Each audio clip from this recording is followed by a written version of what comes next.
నమస్కారం, welcome to అనంత భక్తి సనాతన ధర్మ ఛానల్కి స్వాగతం. మనిషి పుట్టినప్పటి నుంచి చచ్చేంత వరకు ఎన్నో ప్రాబ్లమ్స్ వస్తూనే ఉంటాయి. సో ఆ ప్రాబ్లమ్స్ని మనం దిగమింగుకొని ఎలా స్ట్రాంగ్గా నిలబడాలి, ఆ ప్రాబ్లమ్స్ నుంచి మనం ఎలా బయటపడాలి అనే వాటన్నిటి గురించి చెప్పడానికి ఈరోజు మనతో పాటు ఉన్నారు ప్రముఖ ఆస్ట్రాలజర్ అవినాష్ దాస్ గారు. మరి గురువు గారితో మాట్లాడి మనిషి తన యొక్క జీవన విధానాన్ని ఏ విధంగా మనుగడ చేసుకోవాలనే వాటన్నిటి గురించి అయితే ఒక్కసారి అడిగి తెలుసుకుందాం. నమస్కారం గురువుగారు. నమస్కారం అండి. ఓం నమః శివాయ. ఓం నమో వెంకటేశాయ. గురువుగారు, మన సొసైటీలో మనం చూసుకున్నట్లయితే ఉద్యోగులు ఉన్నారు, నిరుద్యోగులు ఉన్నారు. కొంతమంది అనుకున్న జాబ్లో జాయిన్ అవుతారు, కొంతమంది సాటిస్ఫాక్షన్ లేకుండా ఏదో ఒక జాబ్ కదా అని చెప్పేసి చేసుకుంటూ వెళ్ళిపోతూ ఉంటారు. ఇట్లా మనకి రకరకాలుగా ఉన్నారు. సో అనుకున్న ఉద్యోగం రావాలి అంటే ఏ దేవత దేవి ఆరాధన చేస్తే మనం అనుకున్న ఉద్యోగాలను జాయిన్ అవుతామంటారు? ఫస్ట్ ఆఫ్ ఆల్ మనం అనుకుంటే అవుతుంది అంటే జీవితమే కాదు, ఓకే, కర్మలు అనేవి మనిషిని నెట్టుతాయి. చేసిన కర్మ అనుభవించు. కర్మ అనేది మనిషిని నెట్టుతుంది, అటువైపు తీసుకెళ్తుంది. ఒక కర్మ ఉంటుంది మనిషికి. అవును. ఇప్పుడు చాలా మంది సాఫ్ట్వేర్ జాబులు ప్రయత్నిస్తారు, రావు, మీడియాలోకి వచ్చేస్తారు, మీడియాలో బాగా సక్సెస్ అవుతారు. అంటే కర్మ అనేది నెట్టుతుంది అట్లా వాడిని. కొంతమంది సాఫ్ట్వేర్ జాబ్ అనుకుంటారు, టార్గెట్ చేస్తారు, వస్తుంది, బట్ డౌన్ అవుతారు కొంతమంది. ఇప్పుడు పాయింట్ ఏంటంటే కొంతమందికి అసలు ఏమీ రాదు, మీరు చెప్పిన డౌన్ అవుతారు. కర్మ అనేది నెట్టుతుంది. ప్రతి మనిషికి కర్మ అనేది ఉంటుంది.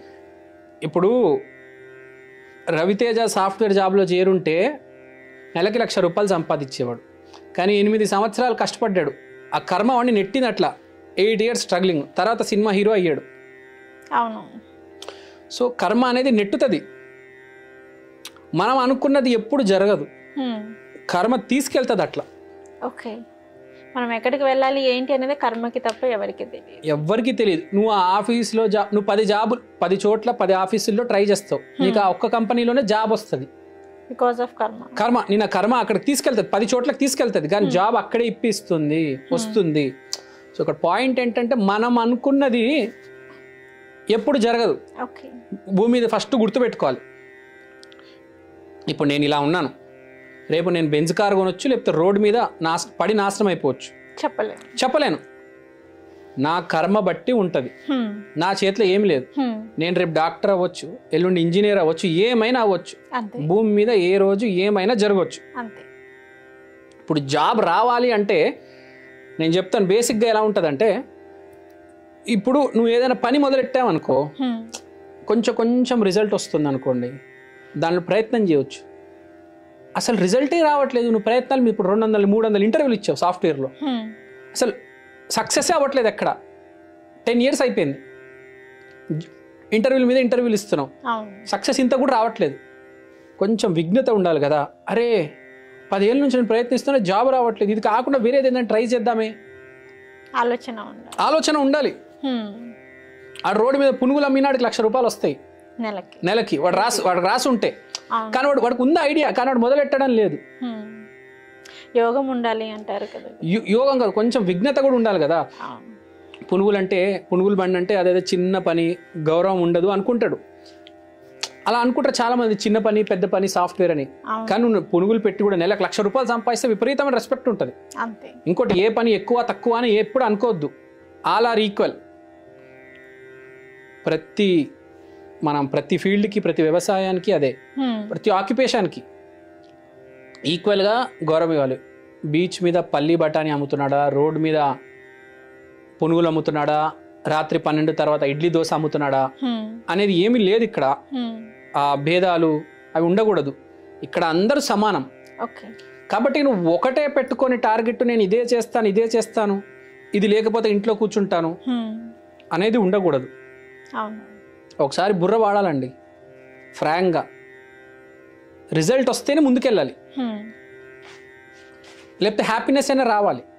రెండిట్లో ఏదో ఒకటి రావాలి. నీకు హ్యాపీనెస్ లేదు, డబ్బు లేదు, అయినా నువ్వు ప్రయత్నిస్తున్నావు అంటే వేస్ట్ కదా, వేస్ట్ ఆఫ్ టైం కదా. ఇప్పుడు రవితేజ 8 ఏళ్ళు, వాడికి ఏదో హ్యాపీనెస్ ఉంది, వాడు పని చేస్తున్నాడు, కొంచెం అక్కడక్కడ హ్యాపీనెస్ ఉంది, డబ్బులు కూడా కొంచెం కొంచెం వస్తుంది, పెరుగుతుంది. ఏదో ఒక రోజు మంచి రోజు వస్తుందని అనుకున్నాడు, ప్రయత్నించాడు, మొదలెట్టాడు, అంతే నమ్మకంతో వెళ్ళాడు. కొంచెం కొంచెం సక్సెస్ వస్తుంది, కొంచెం చిన్న పాత్రలు వస్తున్నాయి, మంచి పాత్రలు వస్తున్నాయి, ఒకటేసారి హీరో అయ్యాడు కదా. అసలు ఇప్పుడు సినిమా ఇండస్ట్రీకి వచ్చావు, అసలు ప్రయత్నాల మీద ప్రయత్నాలు చేస్తాం, అసలు రిజల్టే రావడం లేదు. 5 ఏళ్ళు అయిపోయింది, వదిలేసి వెళ్ళిపో వేరే ఫీల్డ్కి.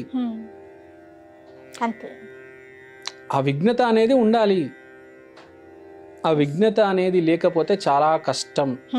ఏంటి దైవానికి కూడా ఇష్టం లేదు నువ్వు ఈ పని చేయడం. ఎందుకు చేస్తున్నావు? వేరే దానికి వెళ్ళిపో నాయన. ఏ పని అయితే కలిసి వస్తుందో, హ్యాపీనెస్ అయినా రావాలి, డబ్బైనా రావాలి, అప్పుడు వెళ్ళు. ఏది లేదు అంటే నువ్వు అదే పని చేస్తున్నావు అంటే కష్టం కదా. సో కొంచెం విఘ్నత వాడు అంటా నేను. ఇప్పుడు జాబ్ రావాలి అంటే మీరు అడిగారు, ప్రతి ఇంటర్వ్యూకి నువ్వు కొంచెం నేర్చుకుంటున్నావు, డెవలప్ అవుతున్నావు. అంటే ఇవాళ 10 క్వశ్చన్లు, 10 మాటలు, 10 విషయాలు తెలిసాయి, రేపు ఇంకో 10 విషయాలు తెలుస్తున్నాయి. అరే మెల్లిమెల్లిగా నేను ఇంప్రూవ్ అవుతున్నాను అంటే ఒకరోజు జాబ్ వచ్చేస్తుంది. కానీ అలా కావడం ప్రతిసారి అలాగే ఉంది, ప్రతిసారి ఫెయిల్ అయిపోతున్నాను, డిప్రెషన్లోకి వెళ్ళిపోతున్నాను. ఇంకెందుకు ఆ ఫీల్డ్, వేరే చూసుకో. సాఫ్ట్వేర్ అయినా డబ్బు ఉందా? వేరే దాంట్లో లేదా? చాలా రంగాల్లో డబ్బు ఉన్నాయి. సో అలా జాబ్ వస్తుంది, దీనికి రెమెడీ అని అదేం లేదు. రెమెడీ అనేది మన విఘ్నతకి పని చెప్పాలి, దాన్ని బట్టి నువ్వు సక్సెస్ కొట్టేయచ్చు.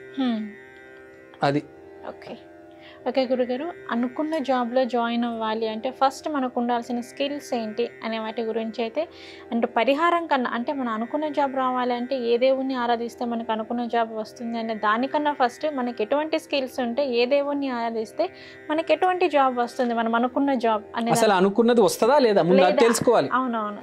తర్వాత అనుకున్నది వస్తుంది అని తెలిస్తే కష్టపడితే చాలా అయిపోతుంది, వచ్చేస్తుంది. అవును. సో వాటి గురించి అయితే చాలా చక్కగా క్లియర్గా ప్రతి ఒక్కరికి అర్థమయ్యేలాగైతే చెప్పారు గురువు గారు. నమస్కారం. Thank you.